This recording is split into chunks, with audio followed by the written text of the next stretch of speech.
Set. Today's sprint session for the Athletic Lab Track Club involved 3 to 5 times 50-meter sprints with a 5-meter run-in. The 5-meter run-in was to bring in a little bit of momentum into the sprint and get them upright and running tall.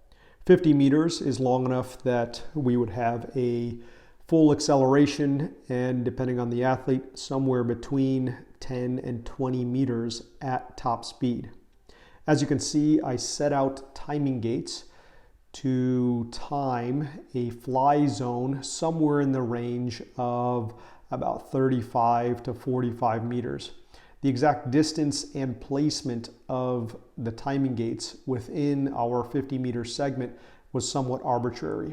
I can say that the timing gates were roughly 11 meters apart, but I don't know exactly where they were placed relative to the start of the 50 meters, but somewhere around 35 meters in or so. The reason for the timing gates was to drive intent and motivate the athletes.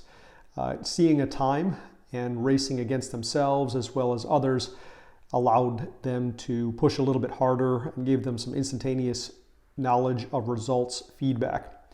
Also, it allowed me as a coach to auto-regulate a little bit. So I prescribed 3 to 5 repetitions of this 50-meter sprint, and some athletes did as few as 3, while others did as many as 5. The total number of repetitions that each individual athlete performed was determined by their performance in that flying sprint zone. If they were able to maintain their time through that flying sprint zone, then I allowed them to continue.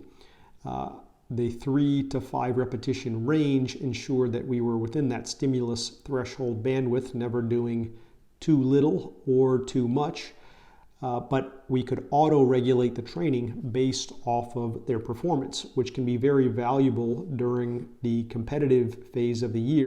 As competitive opportunities get closer and closer, we want to make sure that the athletes are given an opportunity to freshen up a little bit. And we want to be particularly careful of not putting the athletes into any kind of overtraining state. And since our training is very intense at this point, and one of the hallmarks of sprint development is maximizing intensity and minimizing fatigue, using auto-regulation of sprints can be very helpful in this regards.